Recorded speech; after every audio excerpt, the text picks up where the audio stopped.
دیکھا اور سنا جاتا ہے، اللہ اپنی بارگاہ میں قبول فرمائے۔ ہم نے احکام القرآن میں پہلا باب طہارت کا مکمل کیا ہے اور اس کی تقریباً تمام جزیات جو ضروری ہیں ایک بندہ مومن کی پاکیزگی کی، چاہے وہ وضو کی صورت میں ہو اور غسل کی صورت میں ہو، تیمم کی صورت میں ہو، یا مسح کی صورت میں ہو، یا مسح علی الخفین موضوع پر مسحوں کی صورت میں ہو، یا تیمم کی صورت میں ہو، اور طہارت کی جتنی اقسام ہمارے فقہاء نے، محدثین نے اور اللہ تعالیٰ نے قرآن حکیم فرقان مجید میں بیان کی ہیں، جو ایک بندہ مومن کے لیے جن کا جاننا لازمی اور ضروری ہے، وہ ہم نے تقریباً مسائل بیان کیے ہیں۔ مجھے امید ہے اور اس کا مجھے رسپانس بھی بہت اچھا آیا، علماء کی طرف سے بھی آیا اور اپنے ناظرین اور سامعین کی طرف سے بھی آیا ہے۔ اللہ تعالیٰ قبول و منظور فرمائے، خدا ہم سب کو عمل کی توفیق عطا فرمائے۔ اس کے بعد بندہ مومن کی جو ڈیوٹی ہے وہ کیا ہے؟ اللہ تعالیٰ نے قرآن میں فرمایا کہ وَمَا خَلَقْتُ الْجِنَّ وَالْإِنسَ إِلَّا لِيَعْبُدُونِ۔ اللہ نے فرمایا کہ نہیں پیدا کیا گیا جنوں کو اور انسانوں کو مگر اللہ کی عبادت کے لیے۔ تو کائنات میں جو بھی شے اللہ نے پیدا کی ہے، جس پر مخلوق کا اطلاق ہوتا ہے، وہ کسی نہ کسی حیت کے اندر، کسی نہ کسی حالت کے اندر وہ خدا کی عبادت کرتی ہے۔ سبحان اللہ۔ یعنی صرف انسان ہی اللہ کی عبادت نہیں کرتے، بلکہ قرآن فرماتا ہے کہ جن بھی خدا کی عبادت کرتے ہیں۔ اللہ قرآن اور اللہ کے حبیب نے بتایا کہ فرشتے بھی اللہ کی عبادت کرتے ہیں، حور و غلماں بھی خدا کی عبادت کرتے ہیں، حتیٰ کہ یہاں تک میرے رب نے فرمایا کہ یسبح للہ ما فی السماوات و ما فی الارض، زمین کے ایک ذرے سے لے کر ساتوں آسمانوں اور ساتوں زمینوں کے اندر ہر وہ شے جس کے اوپر مخلوق کا اطلاق ہوتا ہے، فرمایا وہ جس کیفیت میں ہے وہ اپنے خدا کا ذکر کرتی ہے، تسبیح کرتی ہے۔ وہ اللہ کی کیا کرتی ہے؟ ان کی تسبیح، یہ خدا کی ان کی عبادت ہے۔ ایک بات۔ دوسرا، جس حیت میں اللہ نے اپنی مخلوق کو پیدا کیا ہے، اس کا اس حیت میں قائم رہنا یہ ان کی عبادت ہے، ان کی اطاعت ہے۔ دیکھیں، اللہ نے انسانوں کو پیدا کیا ہے، ہمیں چلنے کے لیے 2 پاؤں دیے ہیں، کھانے کے لیے، پکڑنے کے لیے 2 ہاتھ دیے ہیں، اور ہم ہاتھوں کے ساتھ کھاتے ہیں۔ لیکن اسی طرح کی مخلوق ہمارے سامنے جانوروں کی صورت میں موجود ہے، ان کے پاس 4 ٹانگیں ہیں، ہاتھ نہیں ہیں، اور وہ ڈائریکٹ منہ کے ذریعے کھاتے ہیں۔ اسی طرح پرندوں کو آپ دیکھ لیں تو اسی طریقے سے جو مختلف قسم کی جو مخلوق ہے، لیکن جو جس کیفیت میں ہے وہ اس کیفیت میں اس کا راضی رہنا یہ اس کی عبادت ہے۔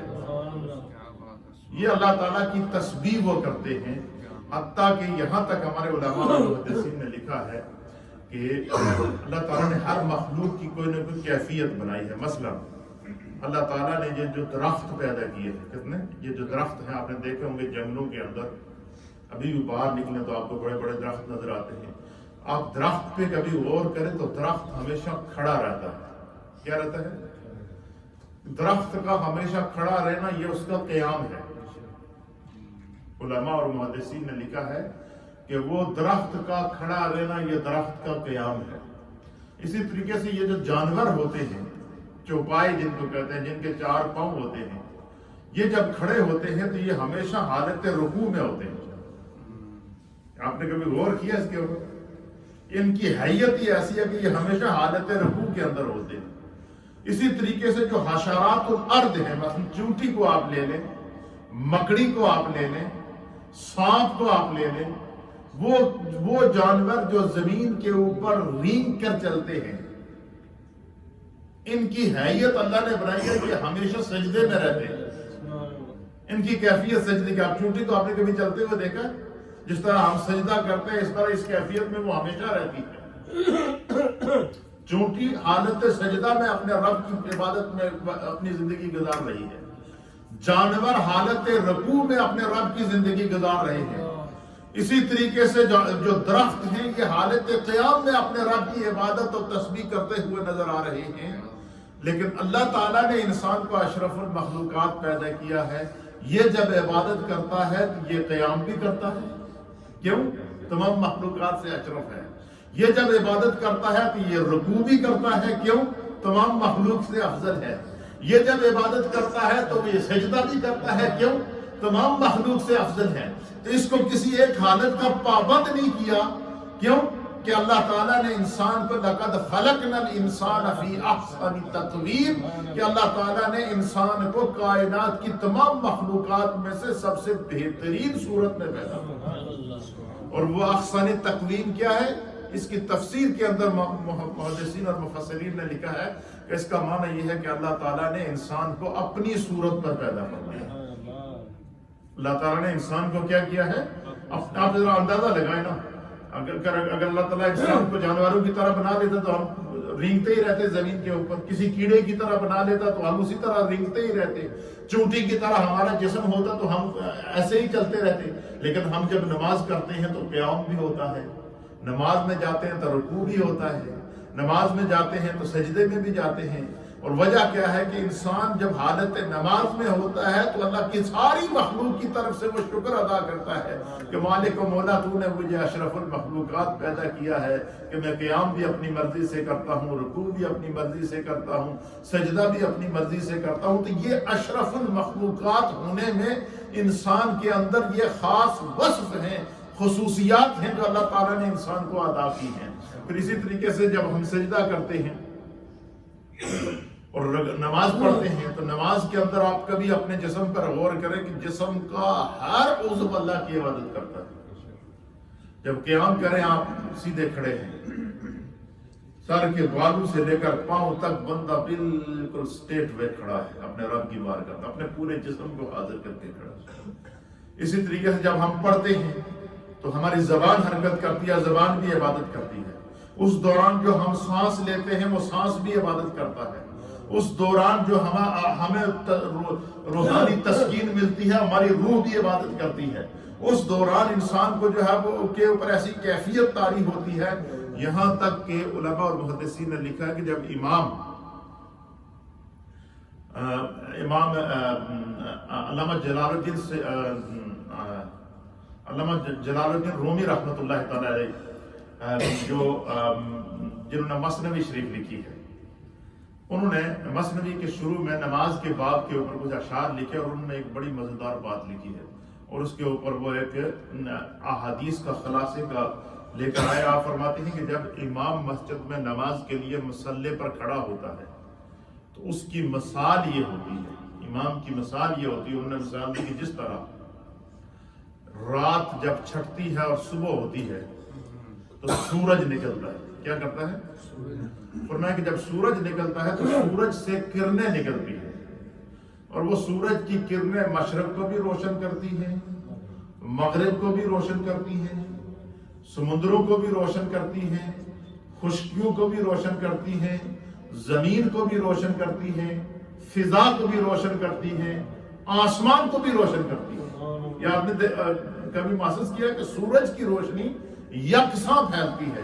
اسی طرح علامہ جلال الدین رومی رحمۃ اللہ علیہ فرماتے ہیں کہ جب امام مصلی امامت پر کھڑا ہوتا ہے، اس کے ساتھ جب نمازی کھڑے ہوتے ہیں نماز پڑھنے کے لیے، تو آپ فرماتے ہیں کہ عرش الہی کے نیچے سے ایک نور آتا ہے، عرش الہی کے نیچے سے نور آتا ہے جو امام کے امامے کے اوپر آتا ہے، امام کے سر کے اوپر آتا ہے، اور وہ امام کے سر سے وہ نور اس طرح چھنتا ہے جس طرح سورج اپنی کرنیں پھیلا کر تمام جہان کو روشن کرتا ہے۔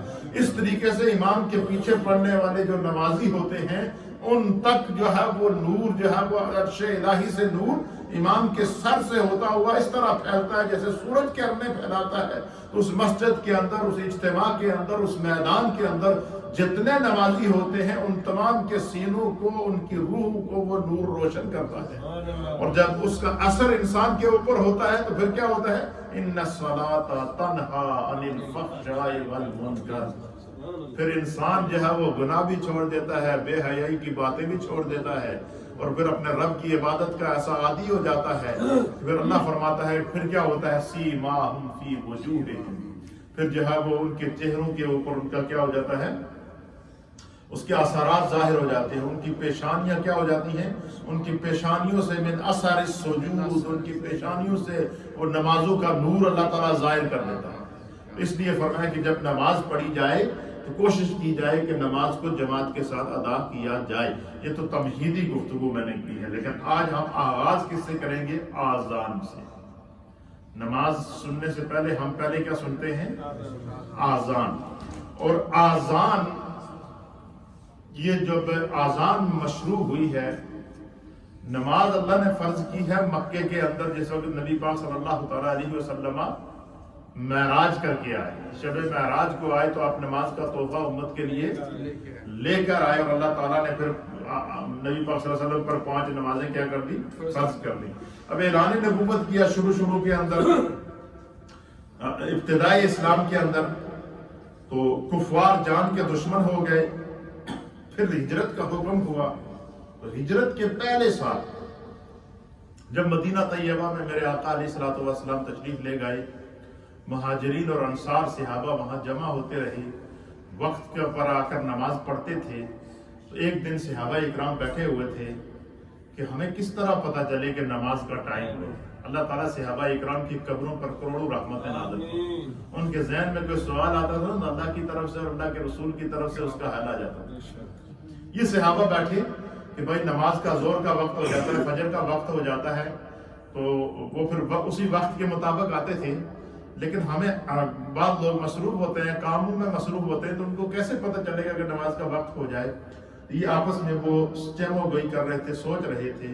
تو وہاں پر بیٹھے ہوئے تھے امیر المؤمنین خلیفۃ المسلمین حضرت سیدنا فاروق اعظم رضی اللہ عنہ. ان صحابہ کے اندر حضرت فاروق اعظم رضی اللہ تعالیٰ عنہ کو اللہ تعالیٰ نے وہ بصیرت عطا فرمائی تھی، وہ بصارت عطا فرمائی تھی، وہ عقل عطا فرمایا تھا، وہ سوچ اور فہم عطا فرمائی تھی کہ قرآن کریم فرقان مجید میں 17 مقامات ایسے ہیں، 17 آیات قرآن میں ایسی ہیں کہ سیدنا فاروق اعظم نے کسی کام کا نبی پاک صلی اللہ علیہ وسلم کو مشورہ دیا ہو، یا کہ کوئی درخواست حضور کی بارگاہ میں پیش کی ہو کہ مسلمان اگر ایسا کہنے تو یہ بڑا اچھا ہو جائے.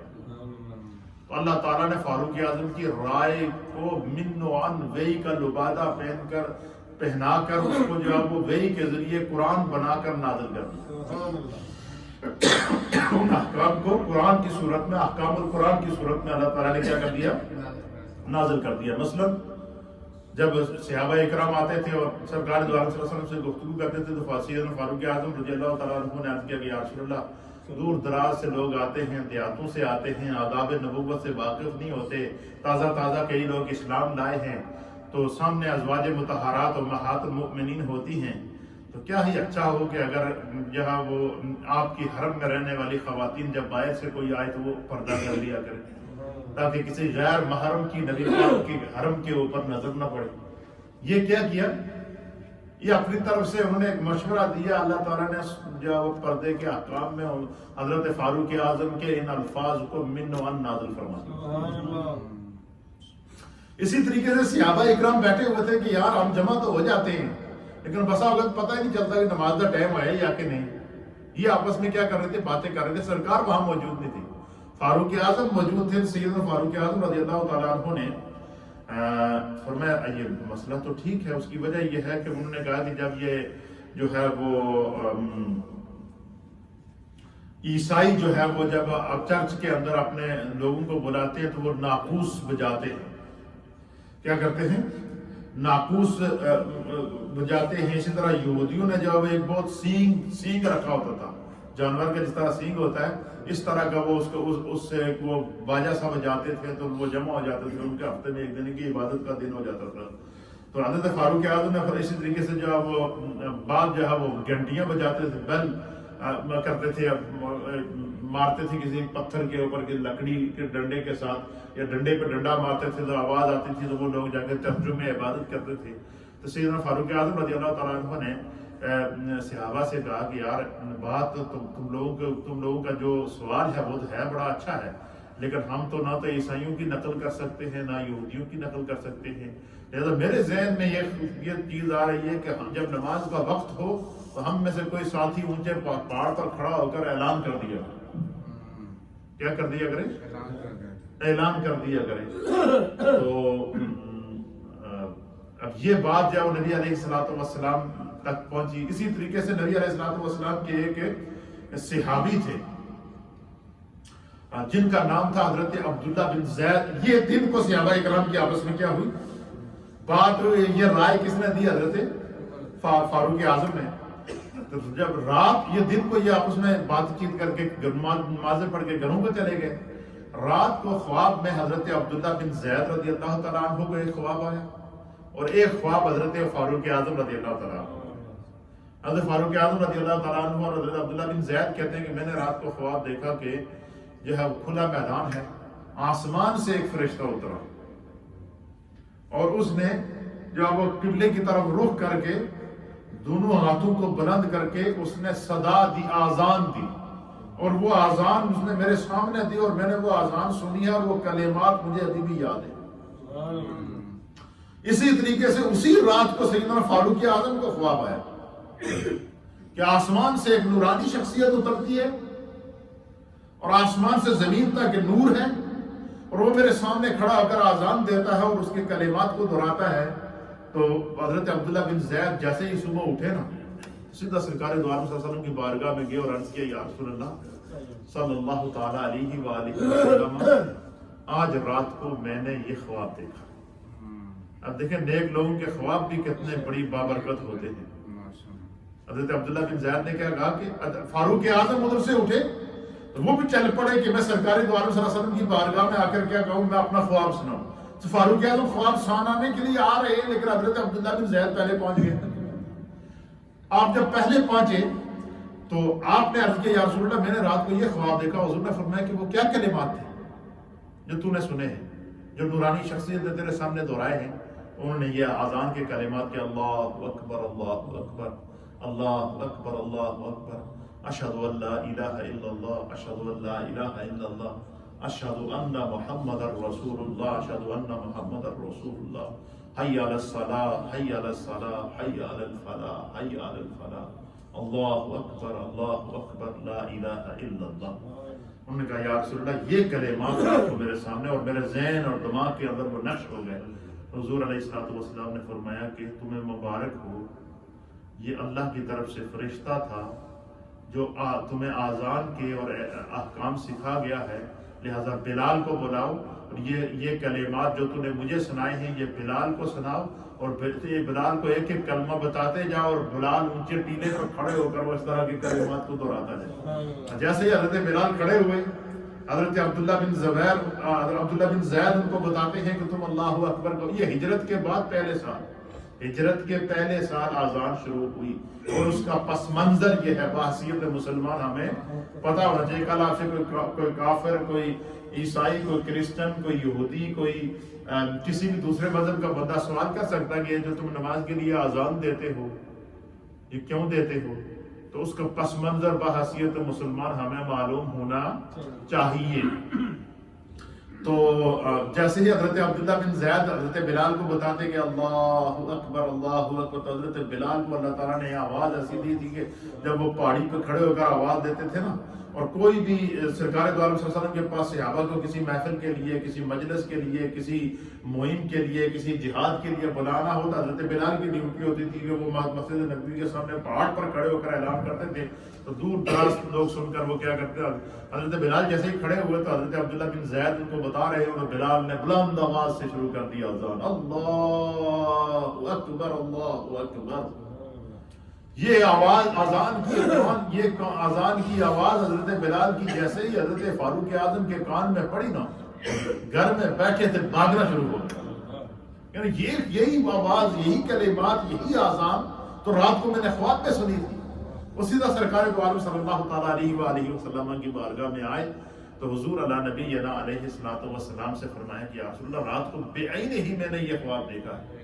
حضور نے فرمایا کہ یہ خدا کی طرف سے نوید ہے، آئندہ جب بھی نماز ہوگی اس سے پہلے یہ آزان دی جائے گی، نہ ہماری نماز سے پہلے گھنٹی بجائی جائے گی فرمایا، نہ ہماری نماز سے پہلے ناقور بجایا جائے گا، نہ ہماری نماز سے پہلے کوئی ٹلی بجائی جائے گی، نہ ہماری نماز سے پہلے کوئی ڈرم بجایا جائے گا۔ لہٰذا جب بھی نماز کا وقت ہوگا تو اس کے لیے آزان دی جائے گی، اور یہ آزان کے وہ کلمات ہیں جو اللہ کی طرف سے فرشتوں کے ذریعے نازل کیے گئے۔ اور یہی وجہ ہے کہ قرآن کریم بھی اس طرف اشارہ دیتا ہے کہ جب حضرت سیدنا ابراہیم علیہ نبینا علیہ السلام جو ہے وہ خانہ کعبہ تعمیر کر کے مکمل کر لیا تو پھر اللہ کی طرف سے کیا اذن بالناس، اذن بالناس، کیا ابراہیم اب وہ کوئی صفا پہ چڑھ جا اور وہاں چڑھ کے اب اعلان کر دے لوگوں کو کہ آؤ اللہ کے گھر کا حج کرو۔ تو نماز کے لیے بلانا، آزان کے لیے بلانا اور عبادت کے لیے اعلان کرنا، اس کو آزان اس لیے کہتے ہیں کہ حضرت ابراہیم علیہ السلام خانہ کعبہ کی تعمیر کرنے کے بعد اللہ نے فرمایا کہ اذن بالناس، لوگوں کو کیا کرو، آزان دو۔ آزان سے مراد یہ اعلان کرو، آزان کہتے ہیں اعلان کرنے کو، صدا دینے کو، پیغام دینے کو۔ تو فرمایا کہ لوگوں کو آزان دو۔ تو حضرت ابراہیم علیہ السلام نے پہاڑ کے اوپر چڑھ کے لوگوں سے کہا کہ آؤ اس گھر کی عبادت حج کرو۔ اللہ تعالیٰ نے تم پر حج کو کیا کیا ہے، فرض کیا ہے۔ تو یہ جو ہے ہجرت سے پہلے 1 سال پہلے آزان شروع ہوئی ہے۔ یہ امت محمدیہ صلی اللہ تعالیٰ علیہ وآلہ وسلم کی خصوصیت ہے۔ اس طرح آزان دینا کسی اور امتوں کے اندر نہیں ہے۔ جس طرح 5 وقت کی نماز امت محمدیہ کی خصوصیت ہے، جس طرح نماز سے پہلے وضو کرنا یہ امت محمدیہ کی خصوصیت ہے، جس طرح غسل فرض ہو جائے تو فرض غسل کو کرنا یہ امت محمدیہ کی خصوصیت ہے، جس طرح پانی نہ ملے تو تیمم کرنا یہ امت محمدیہ کی خصوصیت ہے، جس طرح اللہ کے حبیب نے فرمایا کہ اللہ تعالیٰ نے تمام روئے زمین کو میرے لیے پاک اور مسجد بنا دیا ہے، اور جہاں پہ تمہیں نماز کا وقت ہو، جس زمین کے ٹکڑے پر تم موجود ہو، تم قبلے کی طرف رخ کر کے کھڑے ہو کر نماز پڑھ لیا کرو، وہی حصہ تمہارے لیے مسجد ہے۔ یہ امت مصطفیٰ کی خصوصیت ہے۔ اسی طریقے سے 5 وقت کی نماز سے پہلے آزان دینا یہ امت مصطفیٰ کی خصوصیت ہے۔ اور نبی علیہ السلام نے 2 مؤذن مقرر کیے تھے، ایک عبداللہ ابن مکتوم رضی اللہ تعالیٰ عنہ، یہ نابینا صحابی تھے، اور ایک حضرت سیدنا بلال رضی اللہ تعالیٰ عنہ۔ تو سب سے پہلی آزان حضور نے اپنے سامنے حضرت بلال کو کھڑے کروا کے ان سے دلوائی۔ تو اسلام کی پہلی آزان بھی حضرت بلال رضی اللہ تعالیٰ عنہ نے دی ہے۔ پھر اسی طریقے سے جو ہے جو اس آزان کے اندر جو ہے نا، اس میں اللہ تعالیٰ کی پہلے بڑھائی بیان ہوتی ہے، پھر نبی علیہ السلام کا کلمہ شہادت کا ذکر ہوتا ہے، پھر سرکار دو عالم صلی اللہ علیہ وسلم کی نبوت اور رسالت کا ذکر ہوتا ہے، پھر اس کے بعد اہل ایمان کو آزان نماز کی طرف دعوت دی جاتی ہے، خیر کی طرف دعوت دی جاتی ہے، حی علی الصلاۃ، آؤ نماز کی طرف، حی علی الفلاح، آؤ کامیابی کی طرف۔ فلاح کامیابی کو کہتے ہیں۔ تو پتہ چلا جو نمازی ہے وہی کامیاب ہے، جو نمازی ہے اسی کے حصے میں خیر آتی ہے، جو نمازی ہے۔ اسی لیے سرکار دو عالم صلی اللہ علیہ وسلم کی بارگاہ میں جب سوال کیا گیا کہ یا رسول اللہ صلی اللہ تعالیٰ علیہ وآلہ وسلم، اے اللہ کے حبیب، دعا کی قبولیت کا سب سے بہترین وقت کون سا ہے کہ یقین ہو جائے کہ اب ہماری دعا رد نہیں ہوگی؟ حضور نے فرمایا فرض نماز کے فوراً بعد جو دعا کی جاتی ہے وہ کبھی رد نہیں ہوتی، اس سے قبول ہو جاتی ہے۔ وجہ کیا ہے کہ کون سا انسان ہے جو ضرورت مند نہیں ہے، کون سا انسان ہے جو مشکل میں نہیں ہے، کون سا انسان ہے جس کو دعاؤں کی ضرورت نہیں ہے؟ تو میرے آقا نے راستہ بتا دیا کہ وضو کرو، 5 وقت کی نماز پڑھو، اور جیسے ہی فرض نماز مکمل کر چکو تو دعا کے لیے جب ہاتھ اٹھاؤ اس وقت جو مانگنا ہے مانگ لو، اسی وقت پورے ہو جائے گا۔ یہ ہمارے لیے کہ یہ کیا سب ہماری بخشش کے ذریعہ ہے۔ آپ فرماتے ہیں کہ آزان دین کا خلاصہ ہے۔ کیا علماء نے کیا لکھا؟ میرے استاد محترم نے لکھا ہے کہ آزان ہجرت سے 1 سال پہلے فرض ہوئی ہے، شرح صحیح مسلم کے اندر کتاب الاذان باب الاذان کے اندر آذان ہجرت سے پہلے فرض ہوئی ہے. آذان امت محمدیہ کی خصوصیت ہے. آذان دین اسلام کا خلاصہ ہے. اس میں مؤذن اللہ اکبر کہہ کر اللہ تعالیٰ کی الوہیت اور استحقاق عبادت کا اعتراف کرتا ہے. اور اشہد ان لا الہ الا اللہ کہہ کر کے اللہ تعالیٰ کی توحید کی شہادت دیتا ہے. اور اشہد ان محمد رسول اللہ کہہ کر کے نبی پاک صلی اللہ تعالیٰ علیہ وآلہ وسلم کی رسالت کی شہادت دیتا ہے. اور حی علی الصلاۃ کہہ کر کے احکام کے مکلف ہونے کا اعتراف کرتا ہے. اور حی علی الفلاح کہہ کر کے آخرت پر ایمان لانے کا اظہار کرتا ہے. اور آذان کے ذریعے مسلمان کو نماز پڑھنے کی دعوت دی جاتی ہے. پھر اس آذان کے بعد جو مسلمان اپنے گھروں کارخانوں دکانوں سے اٹھ کر نماز کے لیے چل دیتے ہیں وہ اپنے اس عمل سے ظاہر کر دیتے ہیں کہ وہ واقعی اللہ تعالیٰ کے اطاعت گزار بندے ہیں. کہ وہ واقعی اللہ تعالیٰ کے اطاعت گزار بندے ہیں. اور جو آذان سن کر نماز نہیں پڑھتے وہ اپنی بے عملی کو ظاہر کر دیتے ہیں کہ وہ اللہ تعالیٰ کی اطاعت سے غافل لوگ ہیں. اللہ کی رحمت سے محروم لوگ ہیں کہ کان میں آذان کی آواز پڑی اور پھر بھی ان کے ذہن کے اندر نماز کی کیفیت پیدا نہ ہوئی اور نماز کے لیے انہوں نے کوشش نہ کی. فرماتے ہیں کہ اگر آذان کے سبب سے نماز کا ایک وقت معین معلوم ہوتا ہے, آذان جب ہوتی ہے تو نماز کا وقت معین معلوم ہو جاتا ہے. مثلا ہمارے یہاں جب آذان دی جاتی ہے یا جماعت سے 15 منٹ پہلے ہوتی ہے یا آدھا گھنٹہ پہلے ہوتی ہے تو یہ پتہ چل جاتا ہے کہ بھائی اب ہمارے پاس آدھا گھنٹہ باقی ہے یا 15 منٹ باقی ہے. اس حساب سے بندہ کیا کرتا ہے, وضو بھی کرتا ہے, سنتے بھی پڑھتا ہے, کپڑے بھی بدلی کرتا ہے, پھر مسجد کی طرف آتا بھی ہے. پھر بندہ کیا کر دیتا ہے, اپنے وقت کو فوکس کر دیتا ہے کہ میں نے اس وقت کے اندر کیا کرنی ہے, اپنی عبادت کو پورا کرنا ہے.